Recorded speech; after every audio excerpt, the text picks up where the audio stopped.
Hello everyone, welcome to Study with Palak, your one-stop solution for all queries and doubts. So immunology का next topic है आपका vaccines and their types. ठीक है? So vaccine क्या होता है? एक ऐसी प्रिपरेशन है, बायोलॉजिकल प्रिपरेशन कह सकते हो, जो कि आपको, अगर आपको याद हो, मैंने अभी लास्ट वीडियो जो है अपलोड की है, उसमें मैंने आपको इनिएट और अडेप्टिव इम्यूनिटी पढ़ाया है, एक्वायर्ड इम्यूनिटी पढ़ाया है. ठीक है, वैक्सीन्स आपको क्या प्रोवाइड करती है? आपको एक्वायर्ड इम्यूनिटी प्रोवाइड करती है. वैक्सीन्स आपको क्या प्रोवाइड करती है? आपको एक्वायर्ड इम्यूनिटी प्रोवाइड करती है टू पर्टिकुलर इन्फेक्शन. ठीक है, कोई पर्टिकुलर डिजीज के अगेंस्ट आपको एक एक्वायर्ड इम्यूनिटी प्रोवाइड करती है वैक्सीन्स. अब वैक्सीन्स जो होती है ना, ये आपकी किससे बनती हैं? ये आपकी एंटीजन से बनती हैं, जो एंटीजन आइदर डेड होते हैं, ठीक है, आइदर किसी एंटीजन का कोई कंपोनेंट आपका उसके अंदर इंट्रोड्यूस किया जाता है, या उस एंटीजन को वीक किया जाता है. ठीक है, जैसे ही वो एंटीजन, वो वैक्सीन जो है आपकी बॉडी में जाती है, ठीक है, जैसे वो वैक्सीन आपकी बॉडी में जाती है, ठीक है, बॉडी जो है उसे एज ए फॉरेन रिकॉग्नाइज करती है, ठीक है, और उसके खिलाफ एंटीबॉडीज प्रोड्यूस करती है. This is the simple process. And this process of introduction of vaccines into the body, vaccines की इंट्रोडक्शन को हम क्या बोलते हैं? हम बोलते हैं वैक्सीनेशन. ठीक है, जब आप वैक्सीन्स को अपनी बॉडी में इंट्रोड्यूस करते हो, that process is known as vaccination. ठीक है, तो जनरल मैकेनिज्म वही है, एंटीजन जो है वैक्सीन से आपकी बॉडी में जाएगा, ठीक है, बॉडी जो है उसे रिकॉग्नाइज करेगी, जो एंटीजन प्रेजेंटिंग सेल्स होते हैं, जैसे कि आपके डेंड्रिटिक सेल्स, उन्हें अपनी सरफेस के ऊपर जो है प्रेजेंट करेंगे, उन्हें टी सेल्स जो है रिकॉग्नाइज करेंगे, टी सेल्स एक्टिवेट होंगे, टी सेल्स बी सेल्स को स्टिमुलेट करेंगे, बी सेल्स एंटीबॉडीज प्रोड्यूस करेंगे, ठीक है, और टी सेल्स और बी सेल्स जो हैं अपनी मेमोरी में उसको याद रखेंगे और आपको लॉन्ग टर्म जो है प्रोटेक्शन प्रोवाइड करेंगे. राइट, तो वैक्सीन बहुत सारे टाइप्स की होती हैं, like live attenuated vaccine. Live attenuated vaccine में आपका जो ऑर्गेनिज्म होगा वो लिविंग ऑर्गेनिज्म होगा, लाइव ऑर्गेनिज्म होगा, आपका जिंदा ऑर्गेनिज्म आप डालोगे. ऑर्गेनिज्म मतलब कोई बड़ा जानवर नहीं डालना है, छोटा सा पैथोजन, ठीक है, वायरस, बैक्टीरिया, ठीक है, बट वो पैथोजन जो होगा वो वीक होगा, मतलब इतना वीक होगा कि आपकी बॉडी में जाके डिजीज कॉज नहीं करेगा. बस आपकी बॉडी उसको एज ए फॉरेन रिकॉग्नाइज करेगी और आपकी बॉडी उसके खिलाफ जो है एक इम्यून रिस्पॉन्स प्रोड्यूस करेगी. ठीक है, टी सेल्स जो है वो सेलुलर इम्यून रिस्पॉन्स जनरेट करेंगे और बी सेल्स आपके ह्यूमरल इम्यून रिस्पॉन्स जनरेट करेंगे. ठीक है, अगर आपको ये चीज अच्छे से समझनी हो, पहली वाली 3 वीडियोस को प्लीज अच्छे से पढ़ लो. उसके बाद आपको एक चीज ऐसे एकदम क्रिस्टल क्लियर हो जाएगी, आपको लगेगा वाओ ये कितना इजी कॉन्सेप्ट था, हमें कितना मुश्किल लग रहा था, है ना. सो और ये आपको जो है एक लॉन्ग लास्टिंग इम्यूनिटी प्रोवाइड करते हैं. इसके 1 से 2 डोजेस इनफ होते हैं, ठीक है, लाइव एटीन्यूटेड वैक्सीन के. ठीक है, तो जो आपकी MMR वैक्सीन होती है, रोटा वायरस वैक्सीन है, चिकन पॉक्स की वैक्सीन है, येलो फीवर या आपकी पोलियो वैक्सीन हो गया, ठीक है, इंट्रानेजल इन्फ्लुएंजा वैक्सीन हो गई, ये सब आपके एग्जाम्पल्स हैं लाइव एटीन्यूटेड वैक्सीन के. ठीक है, इसके एडवांटेज क्या है? एक तो स्ट्रॉन्ग होती है, ड्यूरेबल होती है, आपको लाइफ लॉन्ग इम्यूनिटी प्रोवाइड करती है. इसके 1 से 2 डोजेस आपके लिए इनफ होते हैं. ठीक है, और बॉडी को ऐसा लगता है कि सच में आपकी बॉडी में कोई इन्फेक्शन हुई है, सच में वो पैथोजन आपकी बॉडी में एंटर किया है, तो वो आपका बिल्कुल सेम रिस्पॉन्स प्रोड्यूस करेंगे जैसे कि नेचुरल इन्फेक्शन के केस में बॉडी प्रोड्यूस करती है. और इसके लिए आपको कोई एडजुवेंट की जरूरत नहीं होती. एडजुवेंट क्या होता है? एक ऐसा सब्सटेंस आपकी बॉडी में रिक्वायर्ड होता है जब आप वैक्सीन वगैरह लेते हो, तो कुछ वैक्सीन के लिए साथ आपको बूस्टर डोजेस देने पड़ते हैं ताकि आपका इम्यून रिस्पॉन्स इनहांस हो सके. तो आपको ये खुद ही बहुत स्ट्रांग है, इसको किसी बूस्टर की जरूरत नहीं है. ठीक है, नेक्स्ट है इनएक्टिवेटेड किल्ड वैक्सीन. ठीक है, इसमें आपके किल्ड माइक्रो ऑर्गेनिजम्स होंगे इस वैक्सीन के अंदर. ठीक है, अब वो आपके माइक्रो ऑर्गेनिजम्स को किल कैसे किया जाएगा? थ्रू हीट उसको किल किया जा सकता है. ठीक है, किसी केमिकल्स के थ्रू, रेडिएशंस के थ्रू. ठीक है, आप उसको जो भी आपका पैथोजन है उसको किल कर सकते हो ताकि वो आपकी बॉडी में रेप्लिकेट ना करे और कोई डिजीज कॉज ना करे। ठीक है, लाइव वैक्सीन से ज्यादा सेफ है बट उसके जितना इम्यून रिस्पॉन्स प्रोवाइड नहीं करेगी। ठीक है, इसके लिए आपको मल्टीपल डोसेस की जरूरत पड़ती है, बूस्टर्स की भी जरूरत पड़ती है ताकि आपका इम्यून रिस्पॉन्स थोड़ा इनहांस हो सके। ठीक है, तो इसके एग्जाम्पल है जैसे कि साक पोलियो वैक्सीन जो कि इंजेक्टेबल पोलियो वैक्सीन होती है, रेबिस वैक्सीन हो गया, हेपेटाइटिस ए वैक्सीन हो गई, इन्फ्लुएंजा वैक्सीन हो गई, कॉलरा वैक्सीन हो गई, तो ये आपकी इनएक्टिवेटेड वैक्सीन है। देन है टॉक्साइड वैक्सीन। टॉक्साइड वैक्सीन में क्या होता है कि आपका अब आप बैक्टीरिया को इंट्रोड्यूस नहीं कर रहे हो उस वैक्सीन के अंदर, आप बैक्टीरिया से जनरेट होने वाले टॉक्सिन को इंट्रोड्यूस कर रहे हो। समझ आ रही है मेरी बात? टॉक्साइड वैक्सीन क्या होती है? जिसके अंदर इनएक्टिवेटेड बैक्टीरियल टॉक्सिन प्रेजेंट होता है, ना कि बैक्टीरिया प्रेजेंट नहीं होगा, बैक्टीरिया से जनरेट होने वाला टॉक्सिन प्रेजेंट होगा।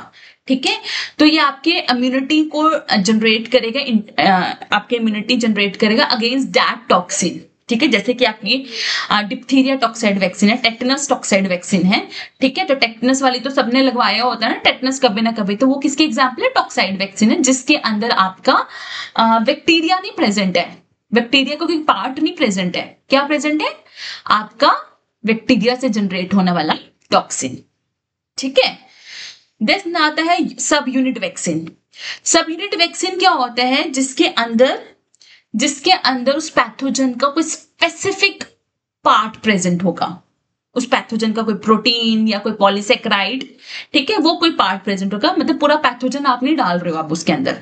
ठीक है, कोई पूरा बैक्टीरिया या पूरा वायरस नहीं डाल रहे हो, उसका कुछ पार्ट डाल रहे हो। ठीक है, ताकि वो पार्ट आपकी बॉडी में जाए, वो प्रोटीन या कोई भी पॉलीसेकेराइड, कार्बोहाइड्रेट, कुछ भी। ठीक है, वो आपकी बॉडी में जाएगा, बॉडी उसको वैसे फौरन रिकॉग्नाइज करेगी, उसके अगेंस्ट इम्यून रिस्पॉन्स को जनरेट करेगी। ये सेफर है, फ्यूअर साइड इफेक्ट्स होंगे, बट इसके लिए एडजुवेंट्स, बूस्टर्स वगैरह की जरूरत पड़ेगी बिकॉज ये इतना ज्यादा स्ट्रॉन्ग इम्यून रिस्पॉन्स जनरेट नहीं कर रहे हैं। ठीक है, तो हेपेटाइटिस बी की जो रिकम्बिनेंट सरफेस एंटीजन वैक्सीन है, HBV ह्यूमन पेपिलोमा वायरस की vaccine, and acellular pertussis vaccine जो है वो सब यूनिट वैक्सीन है। Then conjugate vaccine. Conjugate vaccine क्या है? जो कि आपके किससे बनी है? कॉन्जुगेट मतलब दो चीजों से बनी होगी, है ना, तो दो चीजों से वो इस तरह से डिजाइन की गई है कॉन्जुगेट वैक्सीन कि जिसमें आप वो जो बैक्टीरिया होते हैं ना जिसके ऊपर कैप्सूल प्रेजेंट होता है।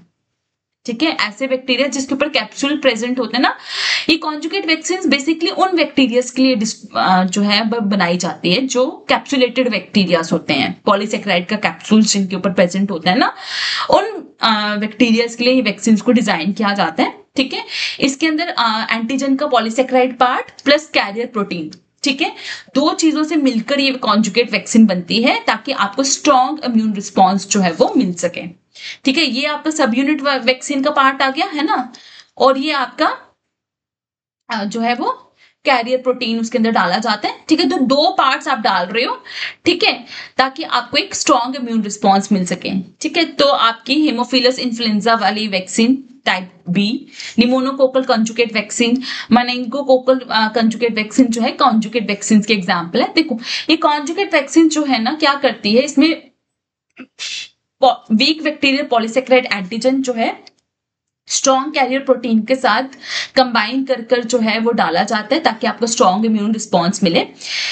इस प्रोसेस को हम कॉन्जुगेशन कहते हैं। ये इम्यून सिस्टम को हेल्प करती है ताकि वो रिकॉग्नाइज करे, रिमेंबर रख सके उस बैक्टीरिया को, स्पेसिफिकली छोटे बच्चों में, यंग चिल्ड्रंस में, जो कि इन पॉलीसेकेराइड वैक्सीन से अकेले जो है वो उनकी इम्यूनिटी वीक होती है ना छोटे बच्चों की, तो वो इतना मतलब उनकी जो इम्यून सिस्टम है वो इन पॉलीसेकेराइड वैक्सीन से अकेले जो है लड़ नहीं सकता, उन पर रिस्पॉन्ड नहीं करता इतने अच्छे से, इसलिए छोटे बच्चों को कॉन्जुगेट वैक्सीन की जरूरत पड़ती है। ठीक है, रिकॉम्बिनेंट वैक्सीन, जेनेटिक वैक्सीन जिनको हमने प्रोड्यूस किया है रिकॉम्बिनेंट डीएनए टेक्नोलॉजी से। और रिकॉम्बिनेंट डीएनए टेक्नोलॉजी क्या होती है? जिसमें हम फॉरेन जीन को, डीएनए को इंट्रोड्यूस करते हैं प्लास्मिड के साथ। ये मैंने रिकॉम्बिनेंट डीएनए टेक्नोलॉजी बड़े अच्छे से ना एक्सप्लेन की है। ठीक है, इसका लिंक मैं ऊपर मेंशन कर रही हूँ। ठीक है। तो रिकम्बिनेंट डीएनए टेक्नोलॉजी से हमने रिकम्बिनेंट या जेनेटिक वैक्सीन को प्रोड्यूस किया है जो कि हाईली स्पेसिफिक है, सेफ है और इफेक्टिव है। ठीक है, जैसे कि आपके एचपीवी वैक्सीन हो गई, हेपेटाइटिस बी वैक्सीन हो गई। ठीक है, ये आपकी रिकम्बिनेंट डीएनए टेक्नोलॉजी से बनी है जिसमें हम आपके जो भी आपका जीन ऑफ इंटरेस्ट होता है उसको वेक्टर के अंदर इंट्रोड्यूस करवा के रिकम्बिनेंट डीएनए बनाते हैं। ठीक है, उसके क्लोन्स करवाते हैं। ठीक है, और उससे आपके वैक्सीन जो जनरेट करेंगे, ठीक है, रिकम्बिनेंट डीएनए टेक्नोलॉजी से। देन एमआरएनए वैक्सीन एक बिल्कुल न्यू टेक्नोलॉजी की है। ठीक है, जिसमें हम एमआरएनए इनकोडिंग वायरल प्रोटीन्स जो है होस्ट सेल्स के अंदर डालते हैं और एमआरएनए के अंदर वो सारी इंफॉर्मेशन होगी कि कौन सा आपका वैक्सीन जो है, कौन सी एंटीबॉडीज जो है जनरेट करनी है, वो सारी इंफॉर्मेशन जो है एमआरएनए के अंदर प्रेजेंट होगी। तो एमआरएनए इनकोडेड वायरल प्रोटीन्स को हम डिलीवर करवाते हैं होस्ट सेल के अंदर। होस्ट सेल जो है, ठीक है, वो एंटीजन को प्रोड्यूस करेगा। ठीक है, और इम्यून रिस्पॉन्स को जनरेट करेगा। ठीक है, तो क्या होता है, देखो वैक्सीन जिसके अंदर एमआरएनए प्रेजेंट है, ठीक है, जिसके और एमआरएनए जो है स्पेसिफिक जेनेटिक कोड को कैरी करेगा। ठीक है, स्पेसिफिक जो प्रोटीन है, ठीक है, उसका जेनेटिक कोड एमआरएनए के ऊपर प्रेजेंट होगा। ठीक है, जैसे कि spike protein of SARS-CoV-2 virus. ठीक है, तो कोविड-2 वायरस जब कोविड हुआ था तो उसमें हमारी एमआरएनए वैक्सीन जो है वो डेवलप की गई थी। ठीक है, अब वो सेल्स जो है उस एमआरएनए को लेंगे, ठीक है, और एक हार्मलेस वायरल प्रोटीन को प्रोड्यूस करेंगे जो कि एंटीजन का काम करेगा। वो एंटीजन आपके इम्यून सिस्टम जो है उस एंटीजन को रिकॉग्नाइज करेगा। ठीक है, और उसके खिलाफ एंटीबॉडीज बनाएगा। ठीक है, और उसे याद भी रखेगा। समझ आया? तो एमआरएनए कोडेड जो आपकी वायरल प्रोटीन्स हैं, ठीक है, एमआरएनए इनकोडिंग वायरल प्रोटीन्स जो हैं उसको डिलीवर कराया जाता है होस्ट सेल के अंदर। होस्ट सेल्स जो हैं एक हार्मलेस वायरल प्रोटीन प्रोड्यूस करते हैं जो कि एंटीजन का काम करेंगे। आपकी बॉडी उसको रिकॉग्नाइज करेगी और उसके खिलाफ एंटीबॉडीज प्रोड्यूस करेगी। जैसे कि आपकी Pfizer बायोनेटेक कोविड-19 वैक्सीन थी, मॉडर्ना कोविड-19 वैक्सीन थी, वो एमआरएनए टेक्निक के ऊपर बेस्ड थी। ठीक है, देन वायरल वेक्टर वैक्सीन, इसमें हम हार्मलेस वायरस का यूज करते हैं। ठीक है, ताकि वो harmless virus as a vector का काम करेगा, एक व्हीकल का काम करेगा जो कि जीन्स को डिलीवर करेगा इन कोडिंग फॉर एंटीजेंस। ठीक है, ये ह्यूमरल और सेलुलर इम्यूनिटी दोनों इंड्यूस करेंगे। ठीक है, तो इसमें हम क्या कर रहे हैं, हार्मलेस वेक्टर वैक्सीन, हम हार्मलेस वायरस को एज अ वेक्टर की तरह यूज कर रहे हैं। ठीक है, टू डिलीवर जीन्स। ठीक है, कोडिंग फॉर एंटीजेंस, वो जीन्स जो है वो एंटीजेंस के लिए कोड करेगी, उस एंटीजेंस को हमारी बॉडी रिकॉग्नाइज करेगी और उसके खिलाफ ह्यूमरल और सेलुलर इम्यूनिटी जनरेट करेगी। ठीक है, जैसे कि आपकी कोविशील्ड थी, जॉनसन है, ठीक है, स्पुतनिक है, ये आपके वायरल वेक्टर वैक्सीन थे। ठीक है, देन डीएनए वैक्सीन और ज्यादा एडवांस हो गई आपकी। इसके अंदर प्लाज्मिड डीएनए होगा जो कि एंटीजन के लिए कोड करेगा। ठीक है, एंटीजन जो है आपकी बॉडी रिकॉग्नाइज करेगी एज अ फॉरेन। ठीक है, और उसके खिलाफ एंटीबॉडीज प्रोड्यूस करेगी और आपको एक long lasting stable immune response produce करेगी। ठीक है, जैसे कि आपकी जाइडस कैडिला ने जो आपकी डेवलप की है ZyCoV-D। ठीक है, फर्स्ट डीएनए वैक्सीन है जिसको ह्यूमन यूज के लिए अप्रूवल मिला है सितंबर 2021 में। ये कोविड-19 के लिए डिजाइन की गई है जो कि आपके डीएनए इंस्ट्रक्शंस को डिलीवर कर रही है आपके सेल्स में। ठीक है, अब वो जो डीएनए आपकी बॉडी में एंटर कर रहा है, ठीक है, प्लाज्मिड डीएनए जब आपकी बॉडी में एंटर कर रहा है तो वहां पे जाके कुछ एंटीजन को प्रोड्यूस करेगा।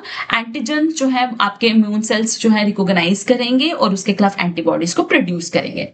ठीक है, तो ये वैसे ही काम करती है। देखो, डीएनए वैक्सीन जो है डिलीवर करेगी डीएनए को, ठीक है, प्लाज्मिड को। ठीक है, उसके ऊपर कुछ स्पेसिफिक जीन्स होंगे उस वायरस या बैक्टीरिया जिसके खिलाफ आप एंटीबॉडीज जनरेट करना चाहते हो। ठीक है, जैसे वो आपके सेल्स में वो आपके डीएनए एंटर करेगा। ठीक है, डीएनए जो है वो किस में कन्वर्ट होगा, डीएनए कन्वर्ट होगा एमआरएनए में। ठीक है, एमआरएनए जो है वो प्रोड्यूस करेगा आपका प्रोटीन। ठीक है, वो प्रोटीन जो है वो एज ए एंटीजन का काम करेगा। वो प्रोटीन कहां से है, वो उस पैथोजन से। ठीक है, जिसका डीएनए आपने इंट्रोड्यूस करवाया है। ठीक है, आपकी बॉडी उसको रिकॉग्नाइज करेगी और उसके खिलाफ इम्यूनिटी प्रोवाइड करेगी। ठीक है, देन पेप्टाइड सिंथेटिक वैक्सीन।